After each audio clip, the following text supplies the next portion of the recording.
Hello, ladies and gentlemen. Welcome to another episode of Marriage by Design.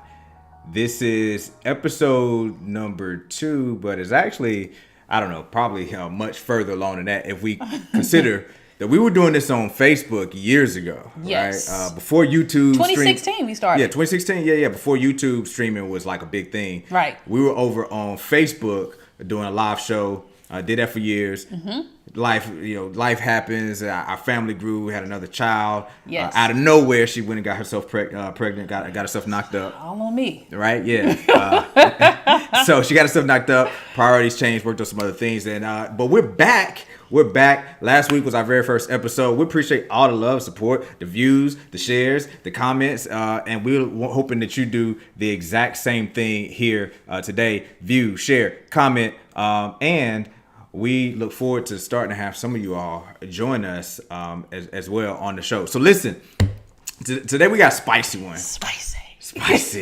You're looking spicy, by the way, baby. Thank you. Yeah. So we might end up cutting this show a little short. Now we're gonna give y'all the value for sure. You doing good, babe? I'm doing fantastic. Okay, How are you? You're looking fantastic. So sweet. Yeah. Yeah. So love that man right there. There it is. Listen, a spicy one. Listen, too expensive. Are boss chicks overpriced? Ooh-wee. This was gonna get some people mad. Hey, you know what? I don't know if I showed this to you, but I had a post. I had a post a year ago today on Facebook. You know, Facebook shows you your memories, and it was what did it say? It didn't say boss chicks, but it said modern women. But it said that they want the power of men, the what is it? I just had to bring it up.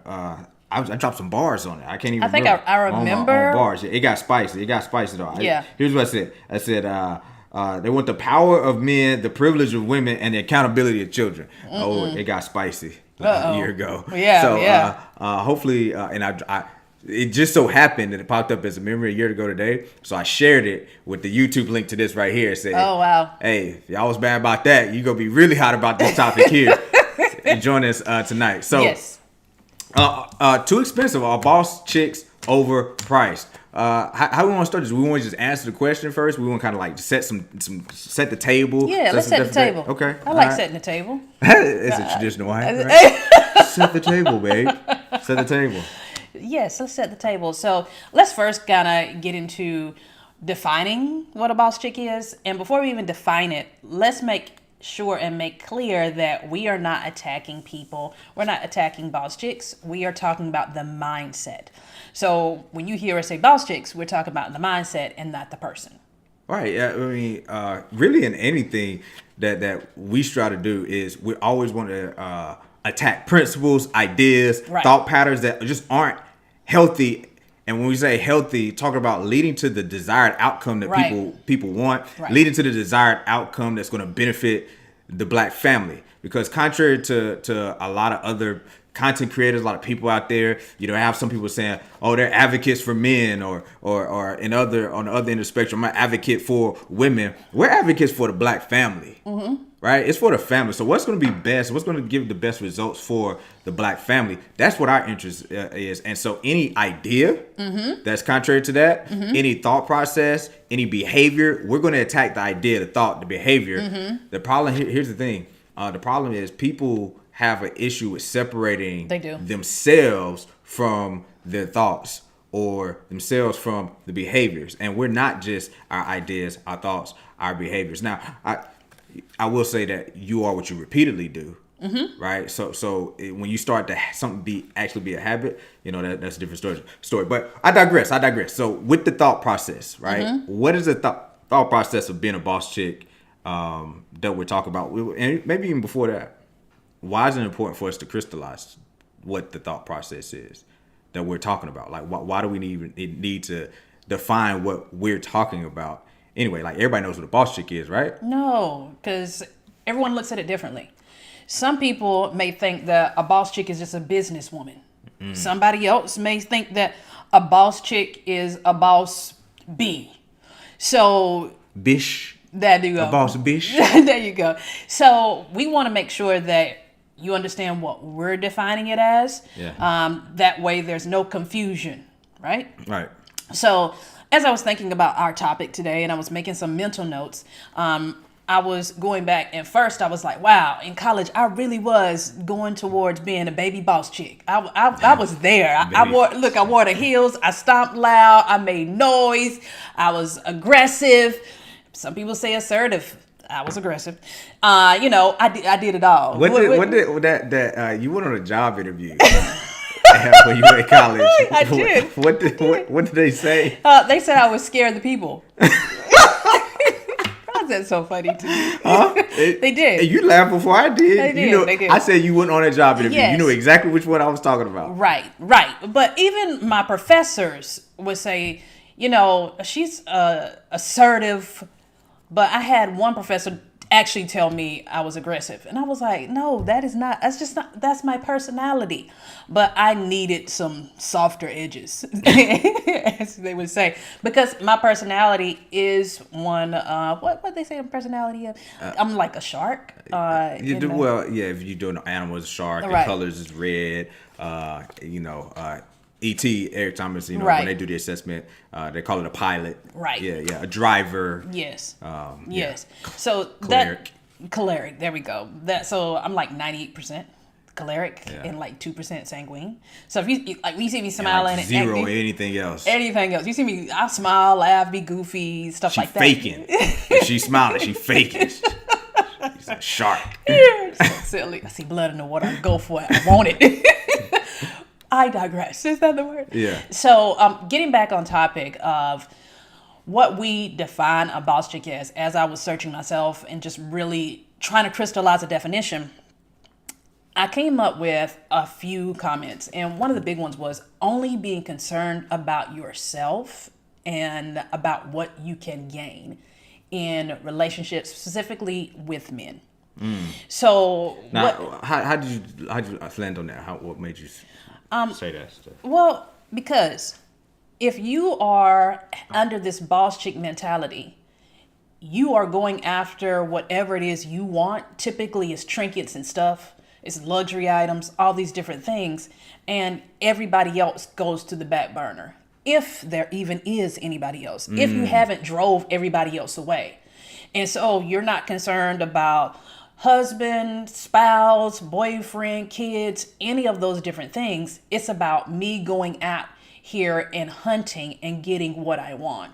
And again, typically it is living a luxurious lifestyle, and it is also being able to have the luxury cars, the luxury trips, and do all those things. And it's all at the expense of other people because they're only serving a purpose for a small amount of time.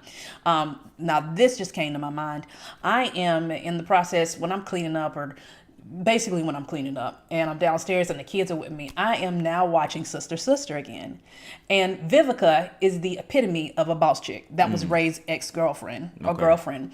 And on this episode, she was using Lisa to actually get what she wanted. She had already used Ray. Now I'm going to be, which was her boyfriend at the time. Now I'm going to use Lisa. And when she didn't get what she wanted, she just stomped off and had a little tantrum.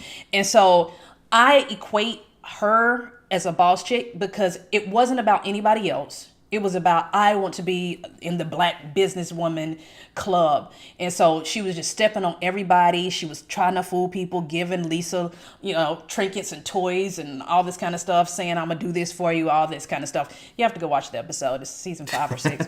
And Sister assignment. Yeah, I know, right? And that's what just came to my mind. She really does I would say that part of the culture represent the boss chick.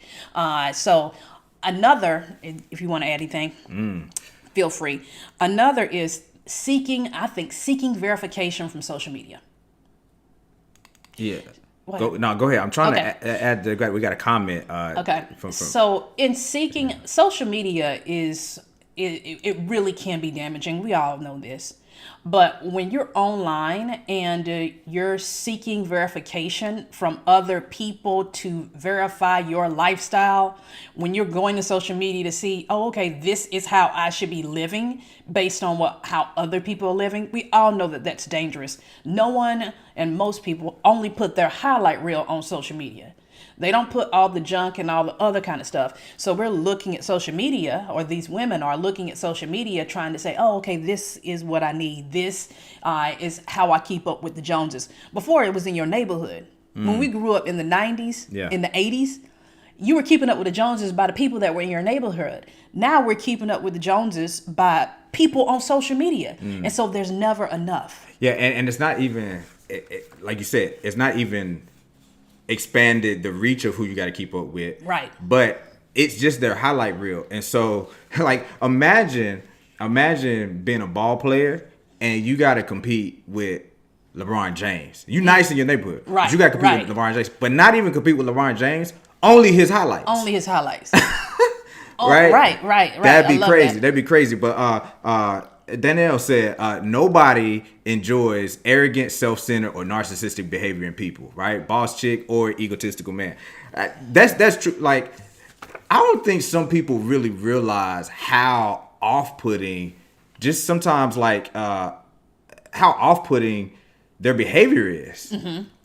Like boisterous behavior, loud behavior, self-centered behavior is just off-putting. Now, I want you to really back up some things, because you said some strong stuff so far, and I'm gonna get in here too. I'm coming off the top ropes when I go. But I just see WWE in my head. Ric Flair. Okay.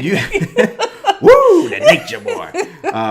You didn't start off with some strong commentary here though, already about it. Kind of sounds like you're saying that boss chicks are manipulative, right? Because you said using, okay, so you're saying they're manipulative, and then also, like, if you wear heels, you're boss chick. Like you said something about heels. No. I heard you like I'm saying what? So like not at all. You said heels clacking. You know that was me. That was you. I was talking so about. Okay. I was a baby boss chick. I still cared about people. But I was. Does that sound convincing, y'all?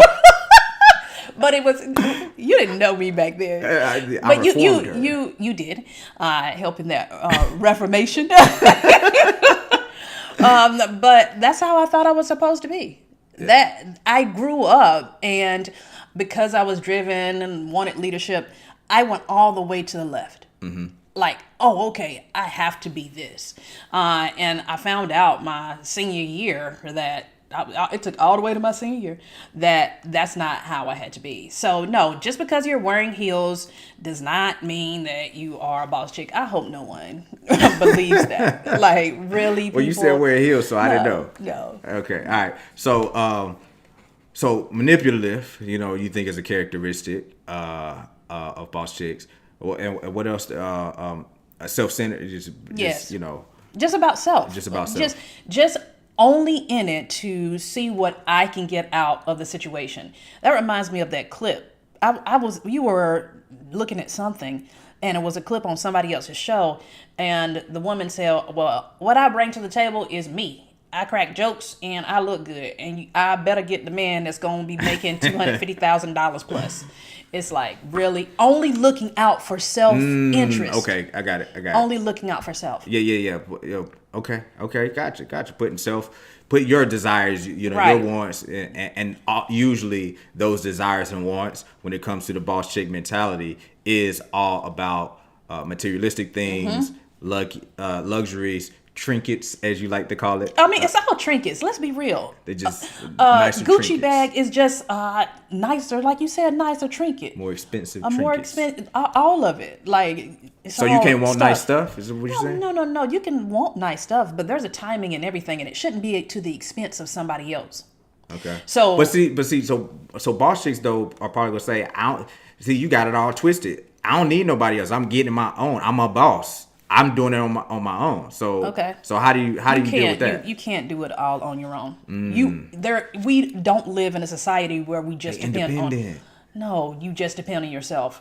I think that you would have to check yourself and see, even in my business dealings, even across the board, how am I rubbing people? Am I really in it? Like, turn the light on yourself. Am I really in it to be about myself, or am I trying to accomplish something with somebody else, or is it just about me?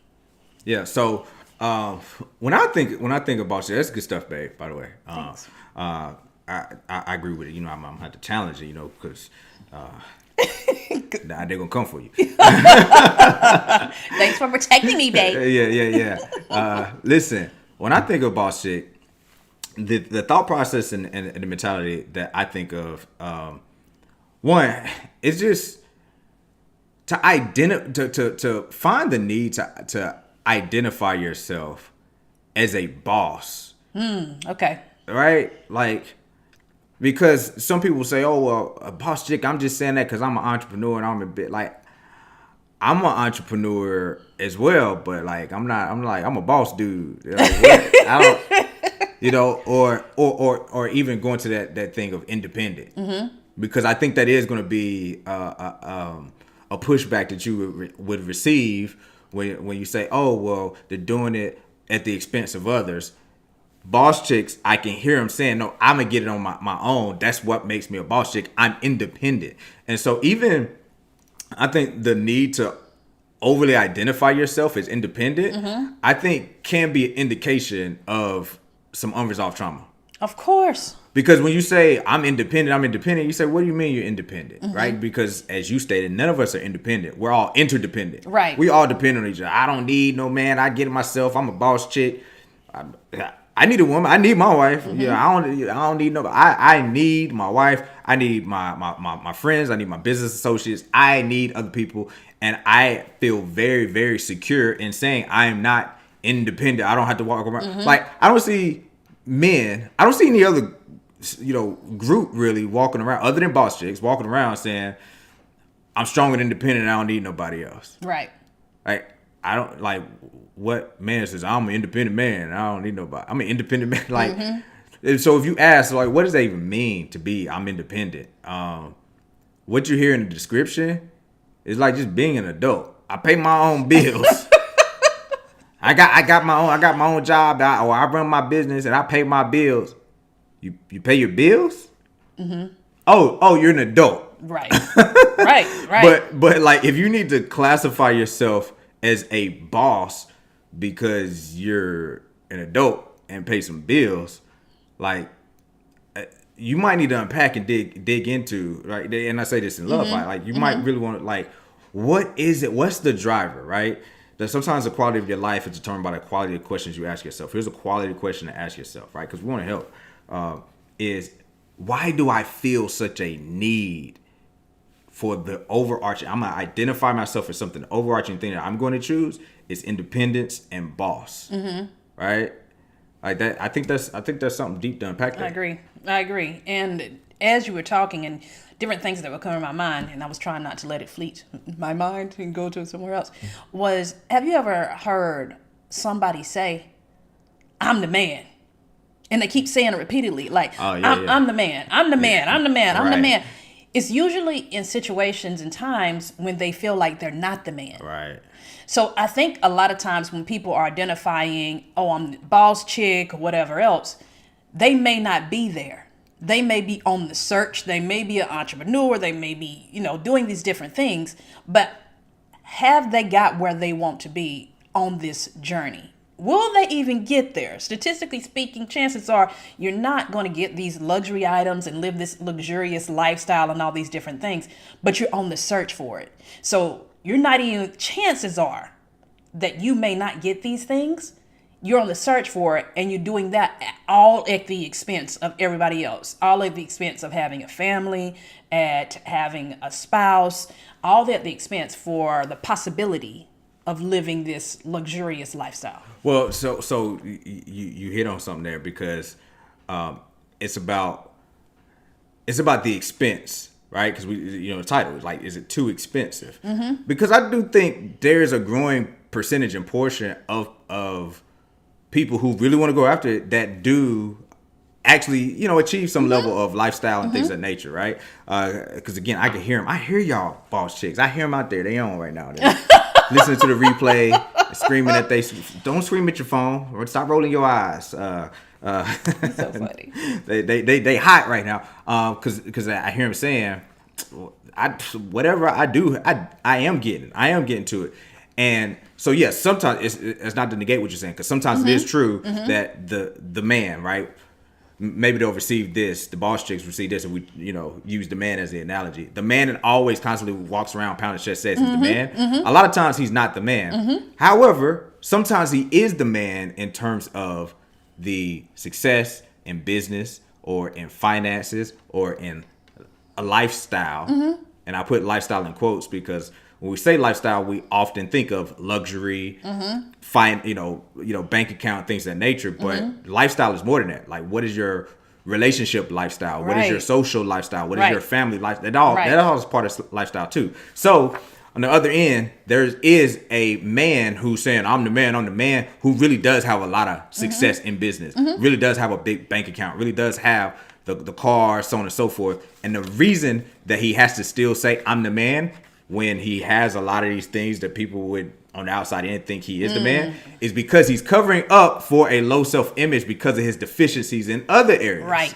And so these, there are some boss chicks that are, I'm a boss chick, I'm a boss, and you ain't even really winning like that when it comes to the luxurious lifestyle that you desire to want or desire to have. Simultaneously, there's some that they are getting it. They are getting to the bag. They do have the Gucci, the Louis, the red bottoms. They got all of those different things. And the need to still say I'm a boss chick is because you have a deficiency in some other areas. And so you have to lean in so much into the validation of the things, the trinkets, because you're unfulfilled in some other area. If you have holistic fulfillment across the board in life, you wouldn't just identify so heavily as I'm a boss chick. And I had to pound your chest with that. I agree because you're not in the role that you were created to be in.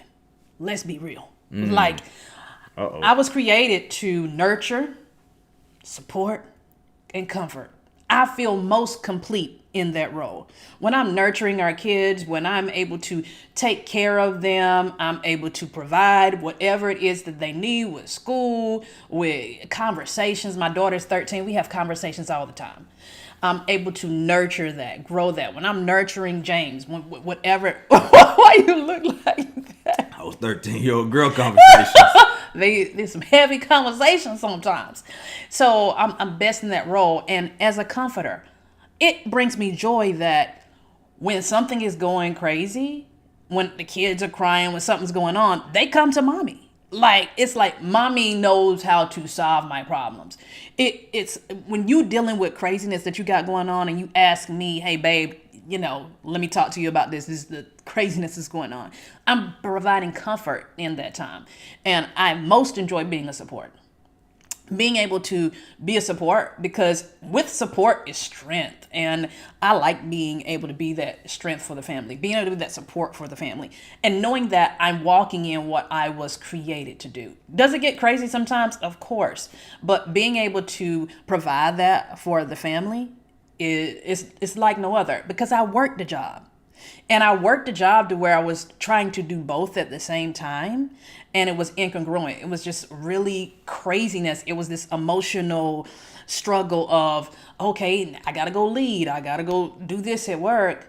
Now I'm supposed to turn that off. And I'm now supposed to be going into this support role. And so it was a lot of incongruency in just living that life. But it was so freeing when I got to come home.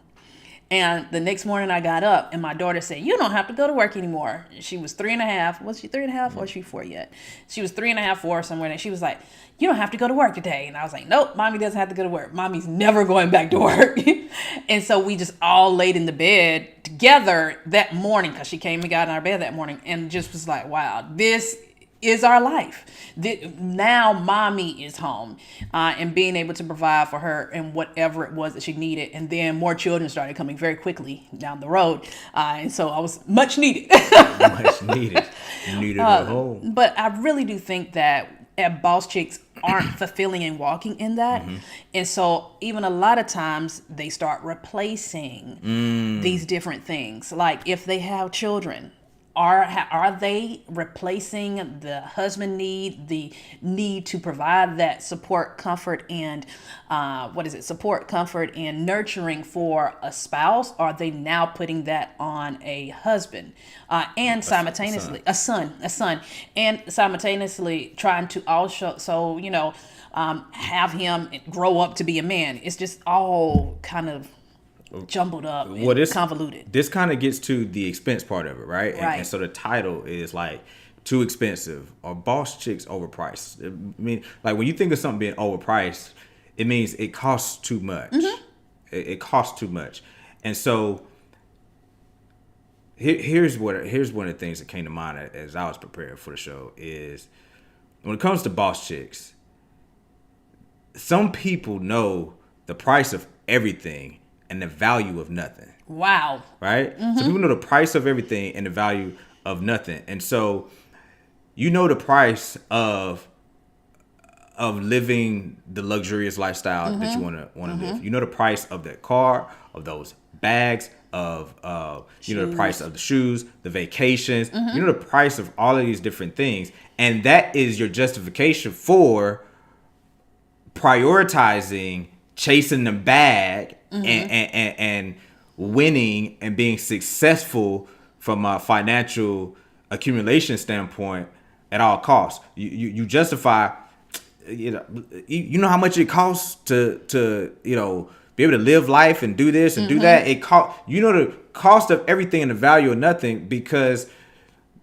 we diminish and we do that at the expense of having well-adjusted children that we're able to raise because we're there for them. We do that at the expense of the externalities of having an intact family and you being present as a mother, as a wife, as a nurturer, comforter, and support. Right? I was in a Clubhouse conversation even just last night, and it was a conversation surrounded around you need people who are working together, where they're splitting the bills, they're trying to 50-50, if you will, the modern relationship.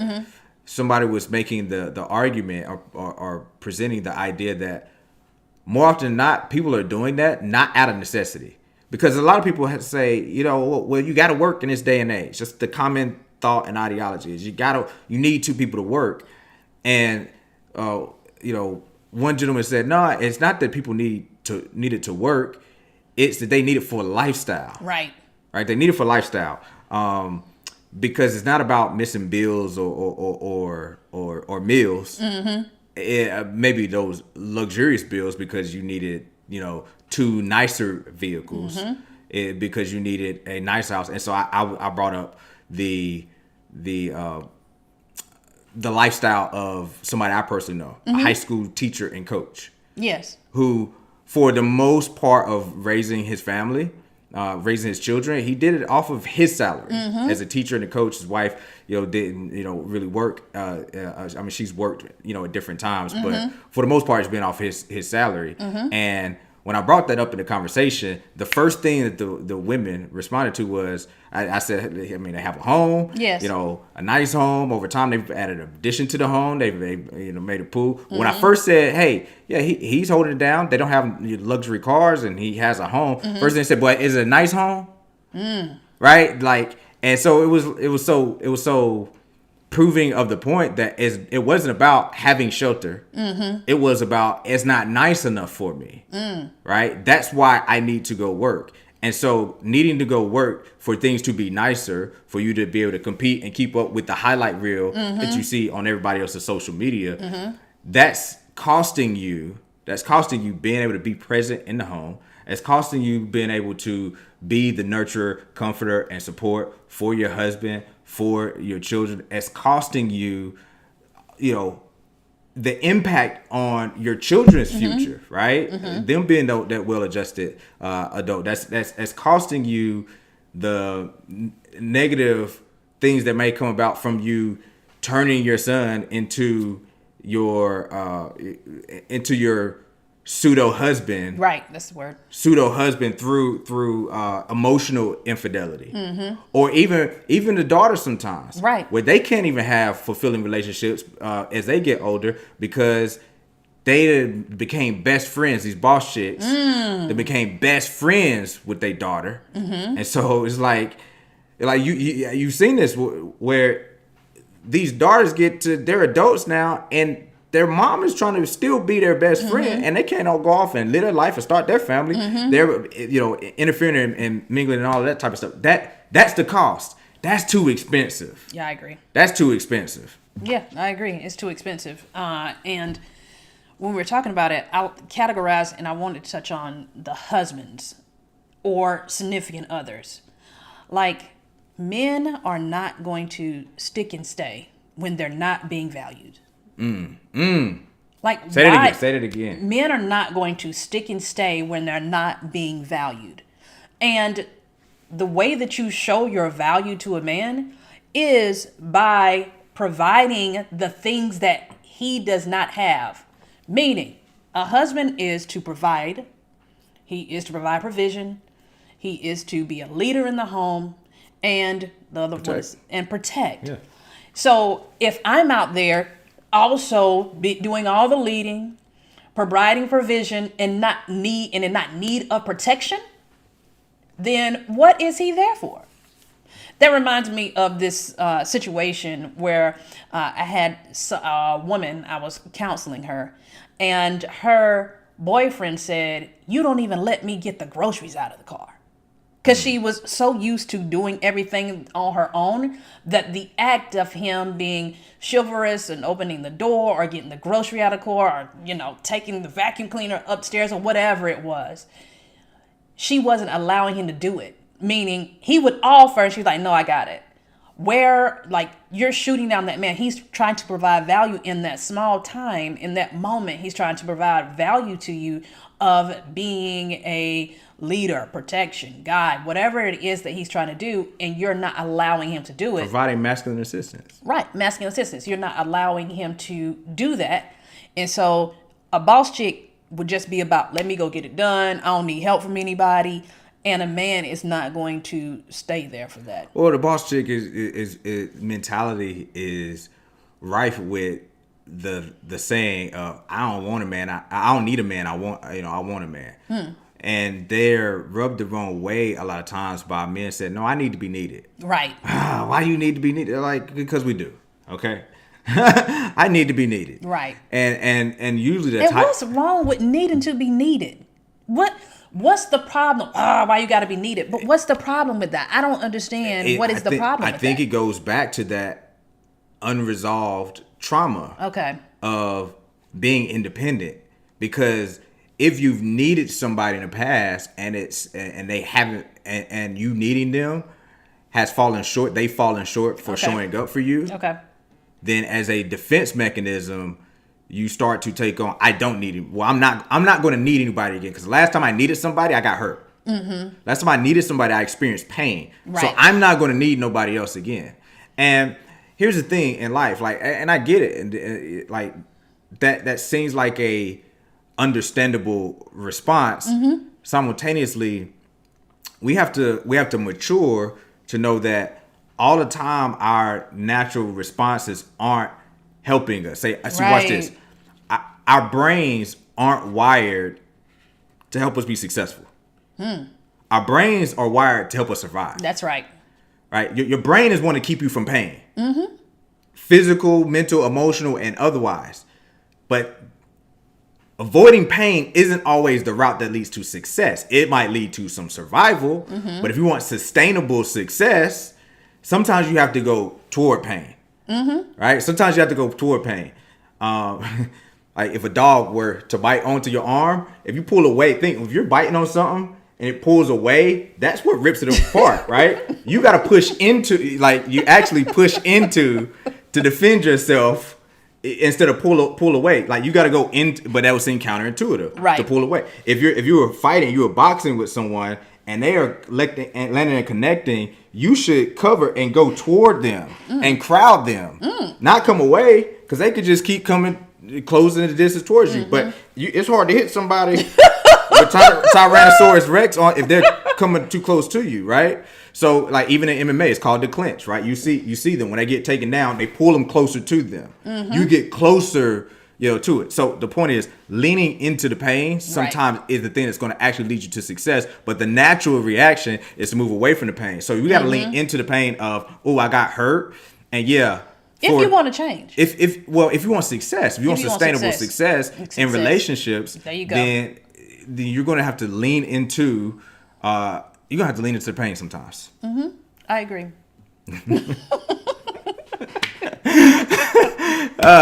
So what else you got for us? Okay, let me go to my other sheet. Now, I see Miss Lovely Lawson had a comment for us. She said, what are some good ways for successful entrepreneurs, leaders, male and female, who value their inner circles, help to celebrate their accomplishments and milestones? I don't know how that really ties in here to this, but we'll give it a crack at it. So I think when you look at like the 5 love languages, we often think of that as for romantic relationships or marriage, but in any relationship, like celebrating your children, celebrating your coworkers, and identifying your kids' love language, your coworkers, the people you're around, identifying their love language. That also, can be applicable as well. So like how to celebrate people, like understand what is going to drive them, and really knowing the temperaments, of the individual. What's going to give them a reward, like that'll be helpful. So appreciate that comment. So what else? The expensive boss chicks, right? First of all, we've identified like the thought process and ideology we're talking about here. Why it's important for us to clarify that. The expense to the family, the expense to the children, the expense to your own personal relationships. What else? Like what else is the expense of the boss chick mentality? I don't know if we've touched on enough of the expense to self and also to community. To us, to the Black community. What is the expense of that? And I'll be, I don't care about the Black community and all these other things. Like you hear people say that it's about, all this. We got to care about it. Like my ancestors didn't go through all the hell they went through for me to sit back and self-centeredly say, I don't care about what they did, and not feel like I got to do something to help and propel the Black community forward. And I'm not saying you got to go out here and be a huge advocate and a martyr and speak on those different things. But what I am saying is we do need to raise our children a certain way. We do need to have the honor of being able to represent what they went through in a certain way so that we can push the next generation forward. Because that's what it truly is about. It's about pushing the next generation forward. And I think that we're missing the mark currently. And it's like we're digressing and going backwards.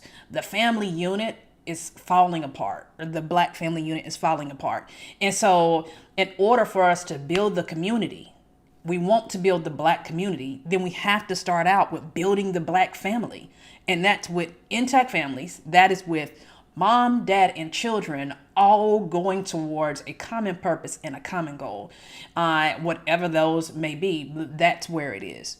And so I think we need to touch and talk about why it's so important for us to build the Black community, to build the Black family first, then the Black community, so that we as a generation can push forward the next generation. Well, it's obviously important for whether we're talking about, minimizing the economic disparities that we have, the criminal injustice disparities that we have, the educational disparities that we have. All of those things are tied back to ills in our community, which come from ills within our family, which come from ills within our marriages. But even on a micro level, it's the ills within, right?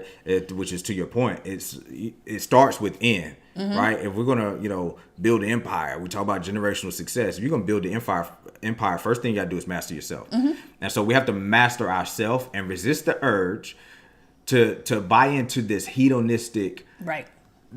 mentality that's so pervasive in our culture nowadays, where do what thou wilt should be the whole of the law. You got to do what make you happy, right? At what expense? It's too expensive. Not this is not to say that luxury is a bad thing. No. We value luxury. We value great experiences.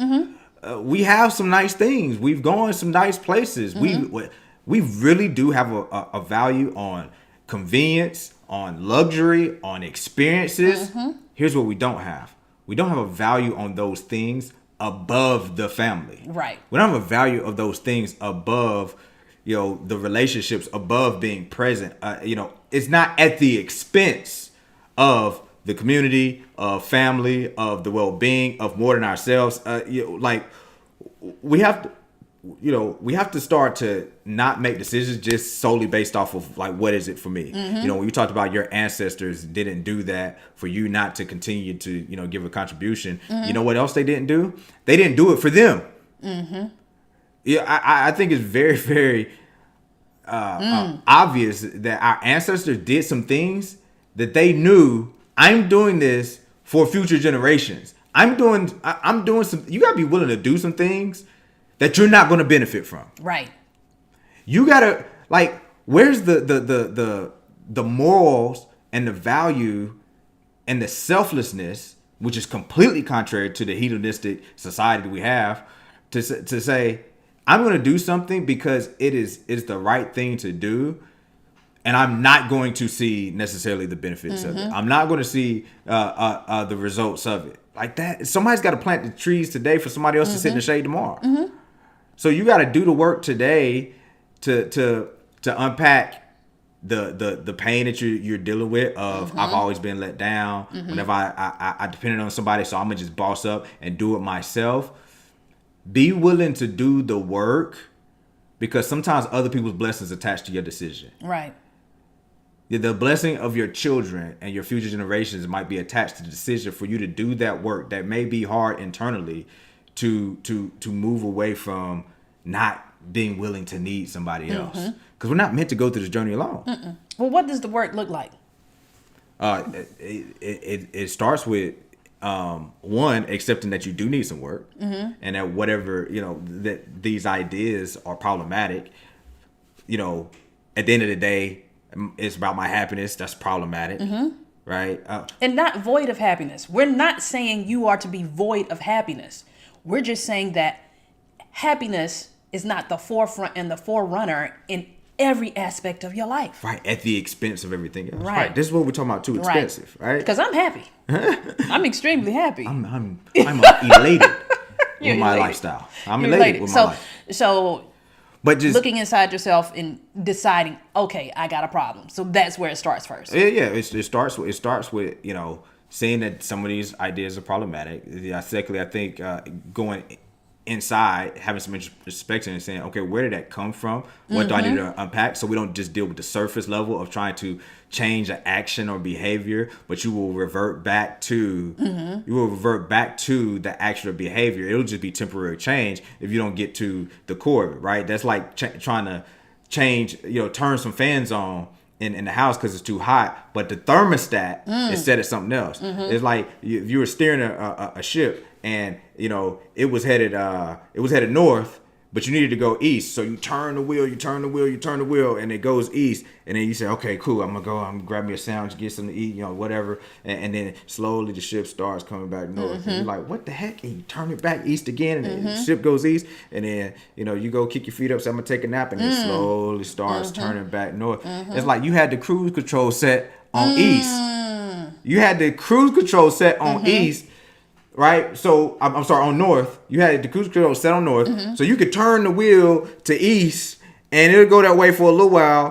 But as soon as you're not consciously doing that, unless you take the cruise control off, it's always going to go back to the direction that you had it set in. And, right, and we can't consciously we can't always consciously be aware of our behaviors and our actions. It has to get to a subconscious place for us to have that effective change. And that's at the cruise control level, that's at the thermostat level, and that's the internal underlying deep things that we have to do the work on. And you might not be able to do that work yourself. You might need some resources, some help, some therapy, some counseling. Yeah, that's what I had to do.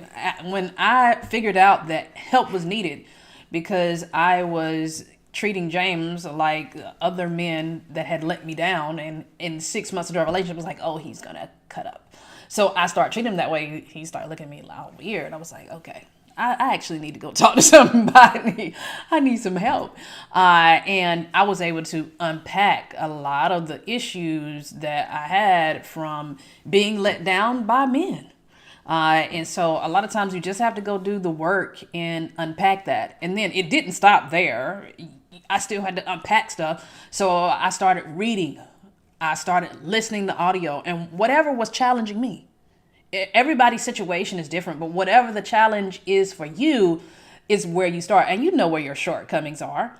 Pick up the book about whatever it is that you're dealing with. Listen to the podcast, get the audio, put more good in, and have a daily ritual, a daily habit, mode of operation where daily you're putting positive in. Because we consume so much negativity just in the world that how much you have to be conscious of putting the positive in. I have to be conscious when I tell my kids, okay, we got to read something positive today. You know, I'm on top of my daughter. You got to read something positive a daily basis. Why? Because we have so much negativity that we take in from the world.